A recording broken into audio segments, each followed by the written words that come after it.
MotorWeek is made possible by Rock Auto, Tire Rack, and Die Hard.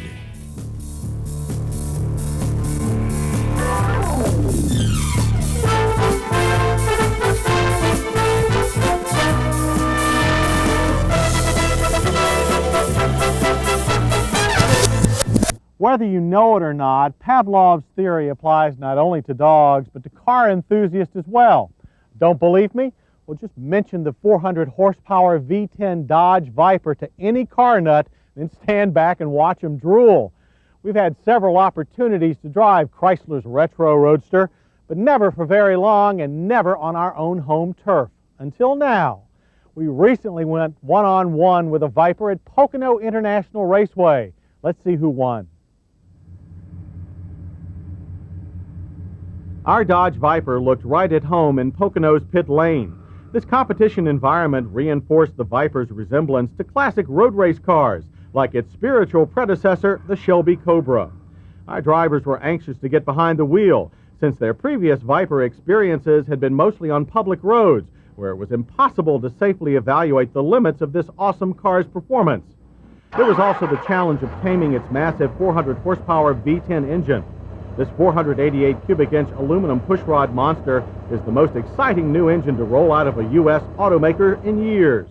We also wondered whether the stock, low-profile 17-inch tires, which provided reasonable dry weather grip but were completely overwhelmed by torque in the rain, were up to the demands of such hard driving. But first came high-altitude acceleration testing. 0 to 60, 5.2 seconds. A quarter mile, 13.6 seconds at 107 miles per hour. We were somewhat underwhelmed by the wheezing exhaust note, but the speed was certainly there. The Viper's 6-speed Borg-Warner gearbox requires a firm hand, but rewards the driver with crisp, positive shifts.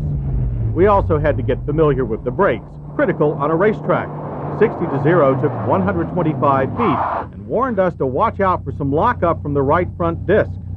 While the brakes cooled down, our crew also discussed whether the Viper would look better in its original red finish or the additional new 93 hue of jet black. Then, with the brakes cool and the tire pressure set, it was time. Our first track impression was the same as for the street. The engine's massive torque hauls the Viper out of corners like a giant jackrabbit. Pick the wrong gear? No problem. 462 pound-feet on tap, this beast has torque to spare. All this power means that you can point the Viper with just a tap of the gas pedal. The short wheelbase and quick steering give it lightning-quick turn-ins.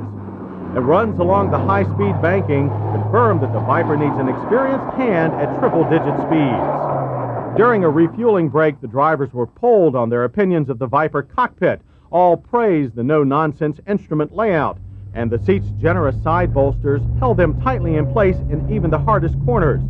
Important in a car that is as easy and as much fun to oversteer as this one is. All agreed that the Viper is one of the most exciting and entertaining cars that we've had on a track in years.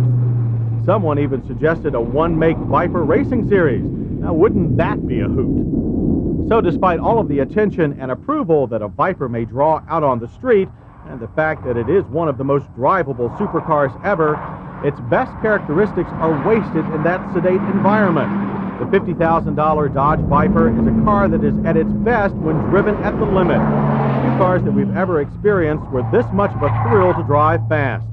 And it made us feel like winners, lap after lap after lap.